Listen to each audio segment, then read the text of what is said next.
olha só, uma pesquisa do Conselho Nacional de Justiça mostra que a maioria das ações judiciais relacionadas à saúde tem decisões favoráveis nos tribunais brasileiros. Esses dados reforçam a judicialização como um caminho usado por muitos cidadãos para garantir acesso também a tratamentos mais caros, né? E também medicamentos.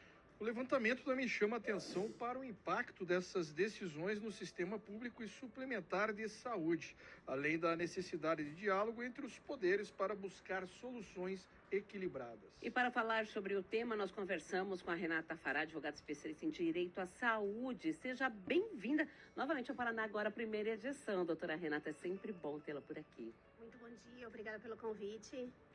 E para a gente começar então a nossa conversa, né? O que explica esse alto índice de decisões favoráveis das ações, né? Nas judicializações envolvendo a saúde aqui no Brasil? Isso demonstra um acesso do cidadão à saúde. Isso demonstra que novas tecnologias estão aparecendo. Isso demonstra que a saúde está tendo uma ampliação e um alcance maior para toda a população. Mas, por outro lado, apesar de termos esses números significativamente altos de deferimento, nos últimos anos, as decisões em saúde, seja no âmbito da saúde pública e na saúde suplementar, elas estão sendo mais técnicas, não decisões emotivas. Né?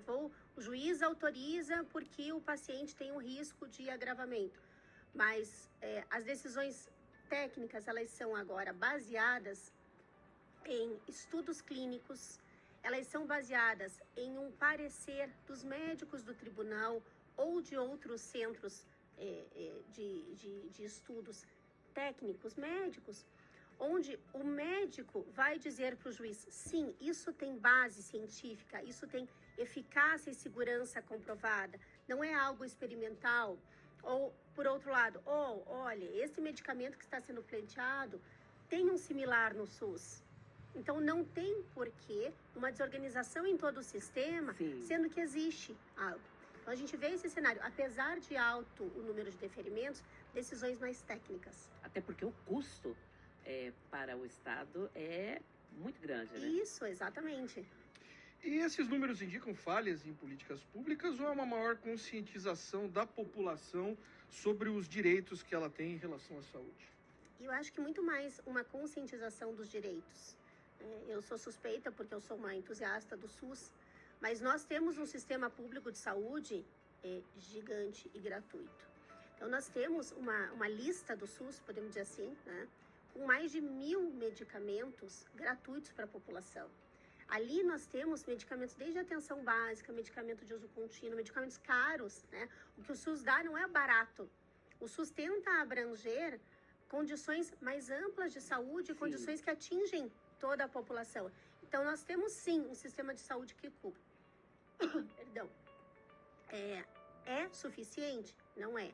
Como eu disse, existem novas tecnologias, novos tratamentos e as pessoas estão vivendo mais. A indústria farmacêutica está produzindo mais. Então, acho que muito mais do que uma ineficiência ou falta de tratamento no sistema, nós como seres humanos a gente sempre quer mais, né? E com certeza, se nós tivéssemos um parente doente ou nós mesmos, nós buscaríamos, Com certeza. né, o melhor para nós. Exatamente, mesmo sabendo, né, que os impactos da judicialização para o sistema de saúde, para o SUS, para os planos de saúde, é grande, né, doutora? Mas em que situações, né, o cidadão pode recorrer à justiça, judicializar para garantir aí uma medicação ou um tratamento específico? Sempre que houver uma prescrição médica fundamentada e uma resposta negativa, certo? Mas vamos prestar atenção no que é essa resposta negativa. As respostas do SUS, hoje, nossa Secretaria de Estado da Saúde aqui do Paraná, perdão, que a minha saúde também não tá. Eu aceito, por favor, desculpa. Mas não é nada, é só alérgico.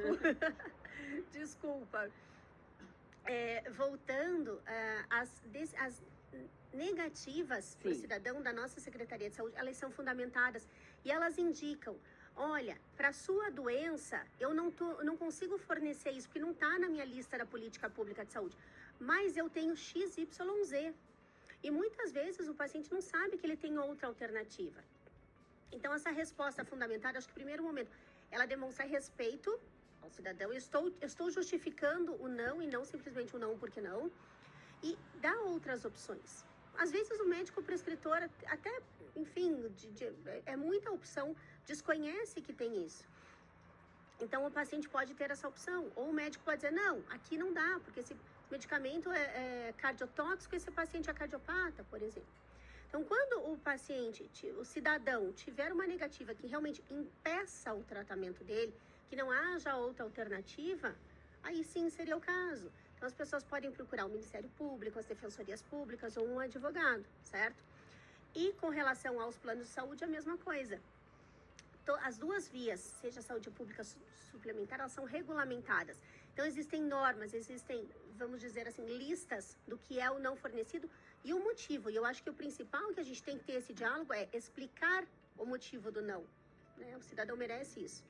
Então, a gente está comentando aqui sobre o sistema público de saúde, mas como a doutora mencionou, também tem os planos de saúde. E às vezes as pessoas fazem um plano de saúde para garantir uma segurança, garantir um serviço de qualidade e bate na trave lá com o que essa pessoa precisa. O que a pessoa precisa fazer? É necessário uma tentativa de conciliação? E quando que essa conciliação, o resultado não vem, como ela recorrer aí a uma orientação para ela conseguir esse serviço? A gente sabe que na prática não existe muito essa conciliação, né? As normas da ANS, que é a Agência Reguladora dos Planos de Saúde, ela é isso que tem que fornecer. Existe uma diferença no entendimento do judiciário, se ela é taxativa ou seria só aquilo, ou se ela é um pouco mais ampla, e hoje a gente pode falar que ele é um taxativo mitigado. O que é isso? Aquela lista é a mínima obrigatória, mas em alguns casos de exceção, cumpridos alguns requisitos, como comprovação de eficácia, não havendo outra alternativa terapêutica, isso pode sim ser deferido. Mas, na minha experiência de mais de 20 anos, não existe composição, não existe um acordo. Se eu chegar lá com o meu caso concreto, na porta da minha operadora de plano de saúde, como regra, eles não vão analisar, né? Então, eles têm que ter uma régua igual para todos. Então, de novo, havendo esse pedido médico fundamentado, medicação com comprovação científica, de segurança, não sendo importado, enfim, aquilo que também, pensando no paciente, garanta a segurança para o tratamento e não o expõe a risco, tá? Tendo esse pedido, a operadora de plano de saúde dando a negativa, ela tem que ser por escrito e fundamentada. E o paciente, o médico insiste, olha, não tem outra alternativa para você, esse medicamento é bom, aí sim, o beneficiário, o paciente pode se socorrer do Poder Judiciário. E quem não tem condições, novamente, Defensoria Pública, Ministério Público. As faculdades de Direito têm os escritórios modelos, que são feitos por estudantes, todos muito bem orientados pelos seus professores. Então, a gente não pode ver isso como uma coisa elitizada, que só tem quem tem maiores condições para contratar um advogado particular tem acesso. Mas, sendo bem resumindo tudo, a judicialização é uma forma de exceção, né? A gente tem que buscar... regra, né? Não é uma regra, né? Então, tem critérios. Regra, né? Como eu falei lá no início, tem critérios técnicos hoje. Então, isso vai reduzir já o número. Então, e agora, com esses critérios técnicos, doutora, né? Como conciliar o direito individual à saúde com o interesse coletivo? Porque para cada cidadão que vai lá judicializar, né? A necessidade dele, né? Ali naquele momento, é sempre mais importante do que qualquer outra. E daí, se, como o Molina falou, bate na trave lá na hora da judicialização, né? É comprovado tecnicamente que não há condições, que não tem como judicializar. O que fica a situação desse cidadão? Aí da decisão judicial ela se cumpre. Se ela é negativa ou positiva, ela deve ser cumprida. Então o paciente vai ter que buscar outras formas de tratamento. Aquilo que é oferecido pelo SUS, aquilo que é oferecido pelo plano, né? Infelizmente algumas tentativas serão frustradas mesmo. Não tem como dar tudo para todos. Né? E o importante também, quando você fala em decisões individuais, talvez utilizar esses dados que o CNJ compila, utilizar esses dados para modificação de política pública, para atualização no rol da ANS.